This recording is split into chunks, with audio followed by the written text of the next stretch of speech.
Hey everybody. It's Tea Tuesday per usual, and last week I posted a picture that had the difference, or had a picture of these two needles side by side. Now this one is a subcutaneous needle. It's a lot longer, as you can see, and it's also wider in gauge. This is a 22 gauge, which means that it's thicker. My subcutaneous needle is only 5/8 of an inch, and it's a 25 gauge, so it's super duper cute and little. Okay.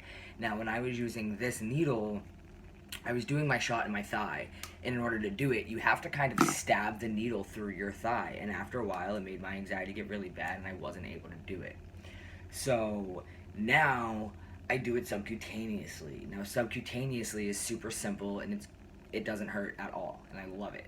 So I already drew up my dose to what it needed to be. I already cleaned the area that needed to be cleaned.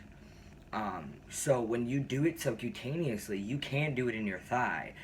But for me personally, the thigh just gives me a lot of anxiety, so I just completely avoid that area. So now I do it in my stomach. I do it the same way that I would do it intramuscular, and I would alternate sides that I inject in. So last week I did the left side, so this week I'm going to do the right side. Like I said, I already cleaned it, so that's fine, but normally if you hadn't cleaned it, you would take an alcohol swab to it, and you would clean the area just to make sure you don't get anything infected. So now I'm going to uncap my needle. I'm going to go over about an inch from my belly button. I'm going to pinch it. And you might not be able to see it, but I'm going to apply the needle here, and it's eventually just going to slide right through to my stomach.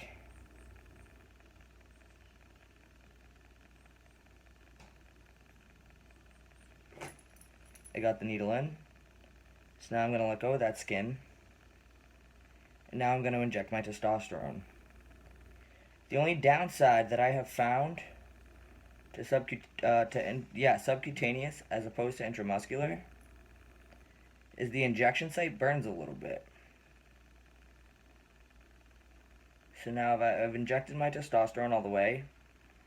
And I'm going to leave that needle in there for a couple of seconds to allow it to flow wherever it needs to go. And I'm going to pull it out. And as you can see, there's no blood. So that's a really good sign. When I was doing it intramuscular, every time I pulled the needle out, I was bleeding. So subcutaneous is really simple. It's really easy. It doesn't hurt at all. And it gives me a really good feeling of like accomplishment because I was able to do it myself. You can see maybe that there's a teeny tiny little speck of blood, but it's not bad. It's almost like nothing. So this is the way that I do my shot now, and I've been doing it for the past month like this, and I haven't had any single problems at all. And